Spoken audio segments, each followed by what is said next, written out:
morning, good afternoon, greetings, salutations. Welcome to the Library Lowdown. I am Terry Ray. I am the current interim director at the library, and I am joined today with my friend Scott. Scott is our assistant city manager. That's right. What does the assistant city manager do? What doesn't the assistant city manager do? That's kind of what I was thinking. I do a lot of different things to help Gerald manage a lot of the projects that we have going on, and assist with other members in the community to make projects happen. I've got 7 other departments that I help make sure that they're running smoothly, and there's just a host of in-between things that happen, meetings that happen, fires to be put out, and there's no shortage of work here at City Hall. Yes, that's, I have thought a couple of times that the library is a big thing, and there's way bigger stuff that happens that I am so glad that there are folks like you that do that. And I was thinking that we may want to say why you're joining us today, because somebody said to me one day, I forgot that the library is part of the city. So the library is one of the things that the city provides for the community. It is a fantastic service. I know that I've used it. We were just talking earlier about how, you know, when I was just a youngster, how many Hardy Boys books that I checked out and read at the library, and you know, back in the day before internet, you know, how many school projects where I just sat in the library and you know, looked at the most recent set of encyclopedias and resources that were available, because you know, I think the Funk and Wagnalls that we had at the house were, you know, 1976 edition or something, and so, you know, that wasn't the newest edition at the time, so my research papers, you know, weren't up to date unless I came to the library. Right, and you had to flip through that card catalog. Like my first research things were through that card catalog. Good old Dewey. Yeah, good old Dewey. And the nonfiction section is still organized in that same way. So those numbers, and you can look it up on the computer to see what goes where. So you don't actually have to remember the whole Dewey decimal system. That is pretty good. I remember having to remember which sections were which. But Terry, we have several books and things here. You want to tell us what's going on with these books? I am super excited about these books. These are just a couple of the books that are on our new book display. And one of the things that we do at the library is we're constantly buying new books. Like, we get new books every month. And we're trying to make sure that we have a good assortment of books. This one here is a young man, and he's super excited about Thanksgiving, because who's not excited about turkey and stuffing and, you know, all of that good stuff. Pumpkin pie. Pumpkin pie. Yes. But he's got, like, this looks like a rocket in his hand. And his uncle is coming. He's super excited about that because he has one of those fun uncles that brings something that's kind of exciting and maybe just a little bit dangerous. The Funkle. Yeah, that's him. Yeah. So he's super excited about that, but he's also concerned about his cousin coming. So this one is one that deals with, like, how do you navigate those family relationships? And the great thing about kids' books is they do it at a kid's level. So it's not necessarily the complexity of how adults deal with family stuff, but kids are also dealing with, you know, do I like my cousin? Our cousins are often some of our first friends, right? Because, you know, outside of siblings, your cousins are the first kids that you hang out with. So that's a great book. This one is about digging for dinosaur bones, like archaeology, and it's an introduction so that kids can maybe get excited if that's the thing that they're into. I got to tell you, both of these books have a little, they both, the way that this font looks and the way they both make me think of Indiana Jones for some reason. They do, kind of. Especially this one, I'm sure, like, there's a real sort of Indiana Jones vibe to how you dig up dinosaur bones. It appeals to the adventurous side. Yes. And this one is about a scientist who discovered a thing about eggs, and it's all about, like, looking at the big picture and seeing the whole and exploring and celebrating the greatness of learning things. So I hope that folks know that we get new books on a regular basis, and so we will have new books next month that we didn't have this month. So you should always come back to the library and check out the new things. And if there are books that you're interested in that we don't have, there's ways for the community to suggest, hey, could we get this book? And if it fits our collection, then we'll get it. I think it's great to encourage our children to continue to be curious and continue learning. Yes. Because once we get to where we don't want to learn any longer, you know, it's just regression. So Right. we have to continue to learn. Right. Yeah. We were actually talking this morning about sort of the wisdom of grandparents. And my grandfather was one who believed that you should learn something new every day. And he was one of the wisest men I've ever met because he constantly wanted to learn something new. And I have some crafts with us. This is the pigeon that you're not supposed to let the pigeon drive the bus. Have you read this story? Oh, I have not. I also have not read it in its entirety, but there's this pigeon who wants to drive the school bus, and you're not supposed to let the pigeon drive the school bus. I think that's a good idea. I think that is also a good idea. I was thinking we do have a transit system, and we don't let pigeons drive the buses. But one of the things we do at story time is we read a story. So in this case, Miss Susan read about the pigeon driving the bus or not letting the pigeon drive the bus. And then there's a craft that goes along with the story time. And so this one was the pigeon, and so kids get to hear a story and they sing some songs, and it's tremendously fun. And if you ever just want to watch kids have a great time, come to the library at story time, and you can just sort of be on the outskirts of story time and watch kids learning and playing, and it's fantastic. And then they get to practice things like fine motor skills as they're creating crafts. This one was about a young man who has to stay inside because the weather is not very good and he's kind of bored.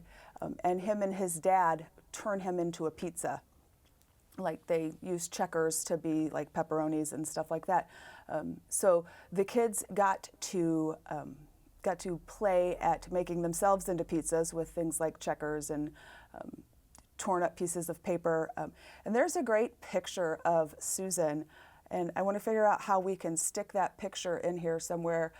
Yeah, so there's a great picture of Susan as a pizza on the floor because she totally gets into it with the kids, which is fantastic. The kids really respond to that. And then they got to make their own pizza crafts. And I would love to show you these books, but one of the really cool things I think about Storytime is Susan reads these books and then they get checked out. So these books are currently checked out, but they will be back in the library. Mm-hmm. So that's super fun. Well, what do we have here? This looks like a Nintendo Switch, is that right? It is a Nintendo Switch.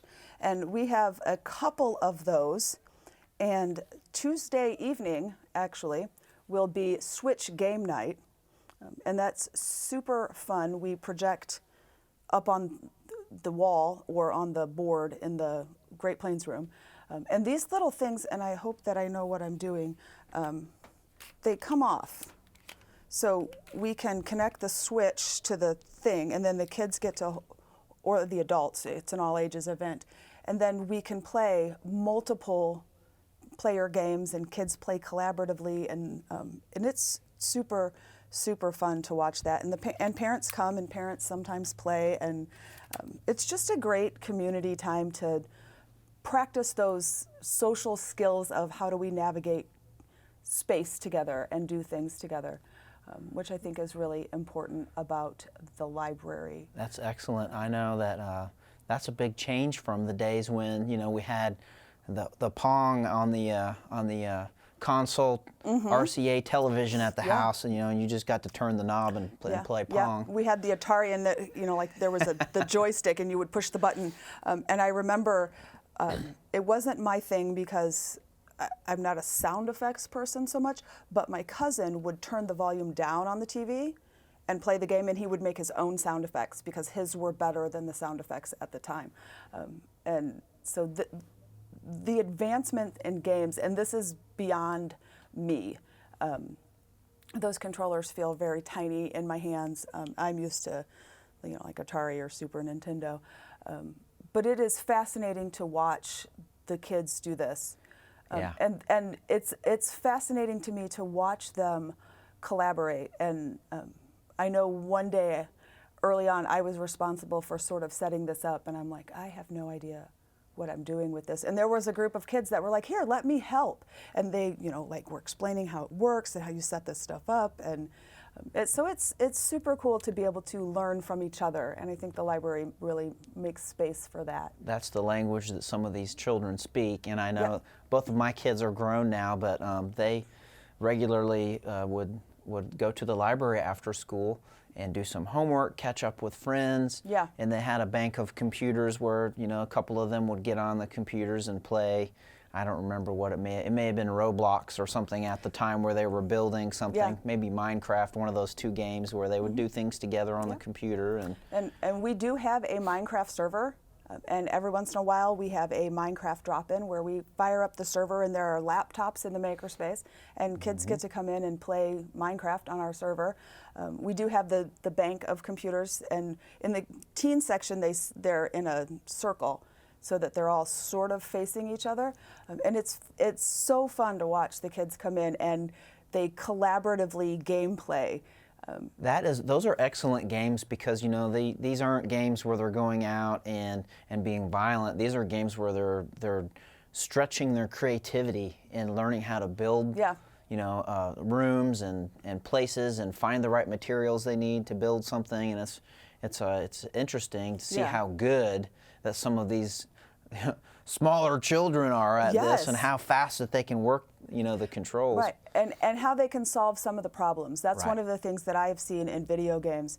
When I was growing up, it was Zelda, and the old gold cartridge. Yes. But it was, right, where you had, like sometimes you had to blow in it to make sure that, and you probably weren't really supposed to do that, but we all did it anyway. And then you had to wiggle the cartridge, and then put it back and hit the reset button. But then it was about, you have to find the different clues and the different pieces that you need to do things, and it's all about problem solving in a way that feels like play.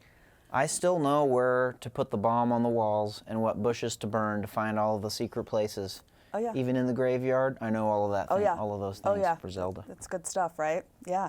And then what was really fun when my kids were growing up was, I remember that version of Zelda, and then there were new versions of Zelda, and we played Zelda together, which that was super fun. But those systems are all antiquated now. I'm sure you can play a new version of Zelda on things like this. We also have an Xbox. It's an Xbox One, I think. It's called the game room, and folks can come in and check out the game room space, and they can go and sit and play. It can hold up to 4 people in that room, and we have a collection of games that folks can play, and that's super fun.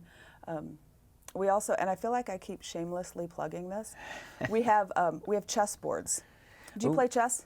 I haven't played chess in a while, but it is a good game, and it is all about strategy. Yes. I know that both my kids have enjoyed playing it, and they have a few mentors in their life that they've gone and played chess with. And it wasn't about just sitting there playing chess most of the time. It was about that conversation and relationship building, at least for them. It was, and so chess is a good skill to learn. I think it's a great skill to learn, and it's about that strategy and sort of setting things up. And at that point, that's where I get lost.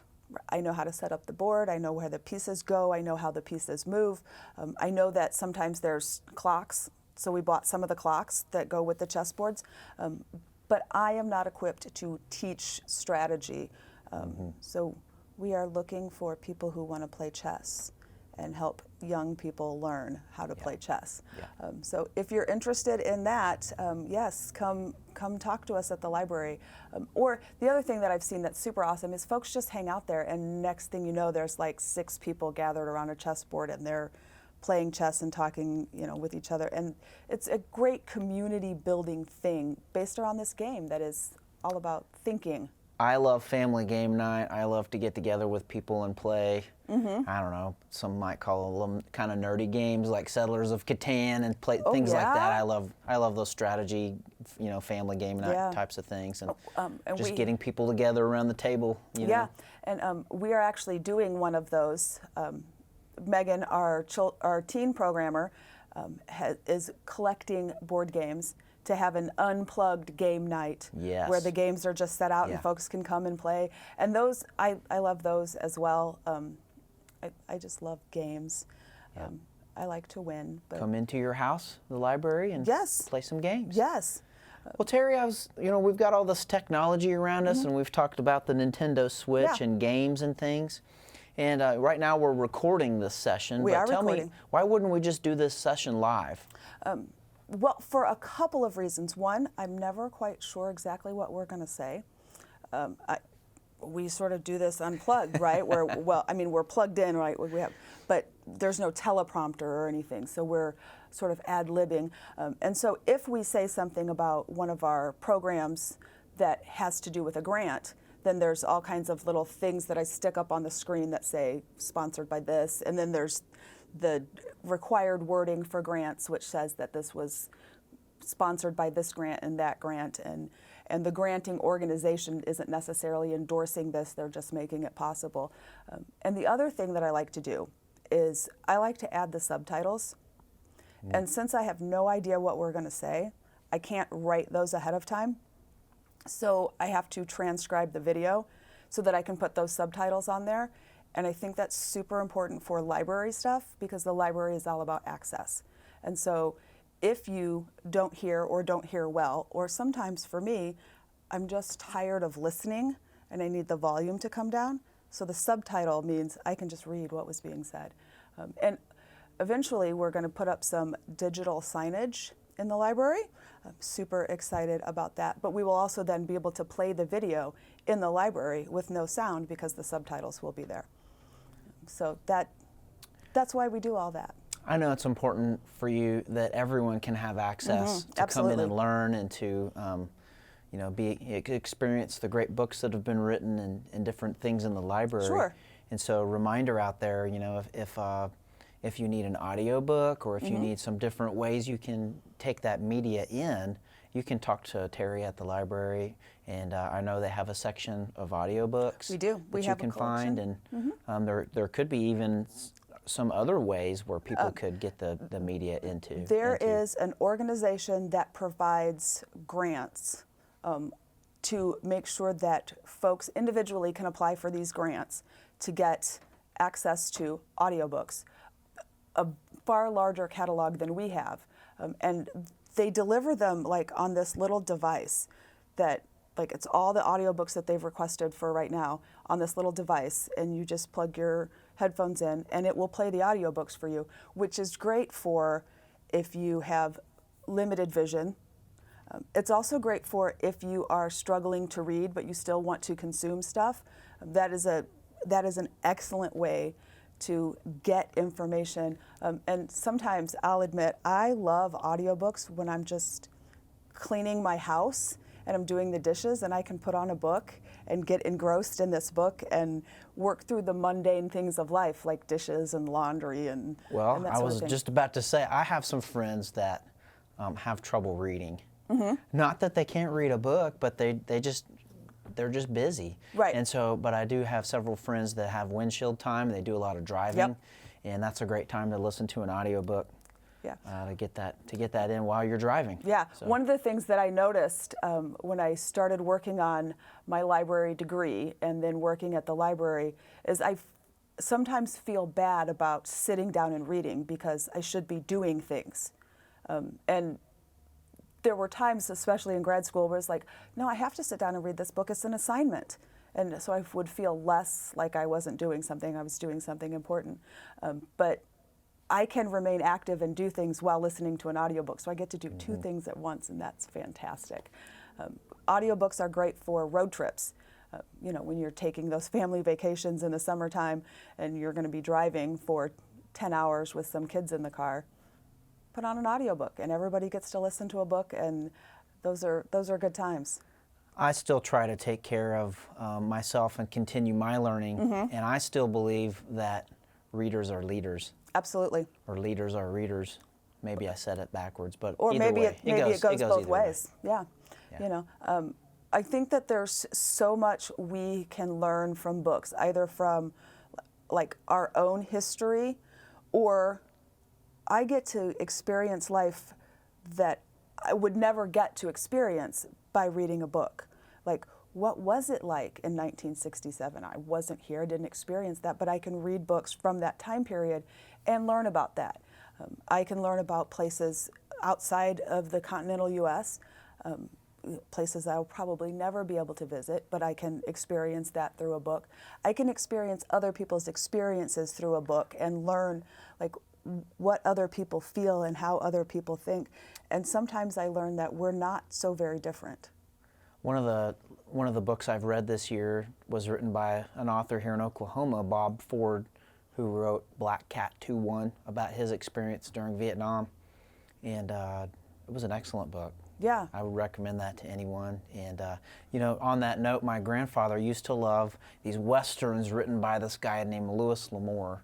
And all of his books, you know, a lot of them were based in real, they were fictional books, but they're based in real places in the United States that describe actual what the scenery looks like in those locations. And so, like you said, I think for him, when he read those, it was like he was there, you know.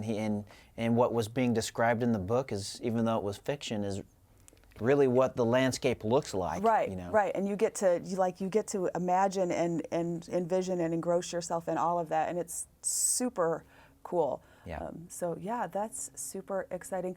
Other stuff we have coming up, I do this when I get excited, and I've decided I'm not apologizing for it anymore. I'm excited, and there's nothing that I don't want to dampen that. I don't want to dampen anybody's excitement. Happy hands. Happy hands. Oh, I love that. That's fantastic. We have coming up is First Friday. The first Friday is in April, and we are super excited about that. It will be an art night. That's the theme with Main Street Enid. So we will be doing things like sidewalk chalk.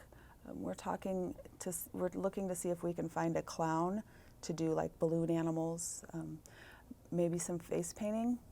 Sort of, we're trying to work out those logistics to get folks to help us with that. Another thing that's super exciting that's coming up is the Enid High School Art Show. Will be on display in the library the last week of April and the first week of May. We love to be able to provide space for things like that so that the whole community gets to experience the Enid Art Show, the Enid High School Art Show, that sort of thing. That makes me really happy. You know, Theri, I feel like that all of us were created to be artists and to create. Absolutely. And I don't know why or how, but it seems like at some point for a lot of people that gets squelched. Yes. You know, and we stop being creative and stop trying to make art and stop trying to, you know, do those things. So anything that will encourage people to continue to create, to build, to make music, to whatever it is, you know, those are important parts of being a human being. And so I think we need to try to encourage those at every opportunity. I hear you play an instrument, is that right? Yeah, you know, I play bass guitar. I play for my church worship team. I grew up playing the trumpet through Enid High School, so I played trumpet all through high school, and I really don't have the chops for that anymore. I still have an old trumpet, and I still every now and then break it out, and my dog, you know, howls at me. Yeah, but well, you know, I'm trying to learn the ukulele, because it's really, really hard to be unhappy with a ukulele in your hand. That's right. It is just such a joyful instrument. So I'm trying to learn how to play ukulele, and I do have a little half-size guitar, because the full-size guitar, I feel like my hands don't quite reach, and part of it is just learning how to, like practicing that muscle memory thing. But yeah, I think music is so important, art is important, and I think sometimes one of the things that happens is we compare ourselves to others, and so we sort of see ourselves as, well, we're not as good as, but everybody has their unique gift and talent that nobody else can do. Or nobody else does it that way, or whatever. And I think that's super important. And I think the library is a place to experience and learn about things. That's good. Like that. You know, and the world is a sadder place when people don't contribute and find, you know, how they can, you know, have their voice and create their thing. You know. Absolutely. So I'm glad the library is there for people to come and learn about things and to create art. And to sometimes practice the things, We can make a pigeon at the library, We or can a make pizza. a pigeon, or a pizza. I don't know what's on the agenda for next week, but Miss Susan has a new craft out every week, and it usually ties in with the story time in some way, and there's no age restriction. So like once the stuff gets set out on the table, if you wanted to come and make a craft, you are welcome to do that. I know that last week during spring break that Miss Susan had seed bombs that the kids made. So there probably are seeds that are all over Enid growing sunflowers or in backyards and in plants in pots in houses. And so yeah, absolutely. We do all kinds of great stuff. I always want folks to come to the library and experience the things. I will always say if there are programs that you would like to see us do, please let us know. The library is a community space. It exists for the community. So if the community wants things, please let us know and we'll see how much of that we can do. We are always expanding the programming. I know you are specifically, you work with like some of the development and projects and improvements and stuff. So I want to let you know that we have we've started the process on getting some bids for the new carpet in spaces in the library, and I'm super excited about improvements like new carpet. We will be upgrading some of the technology.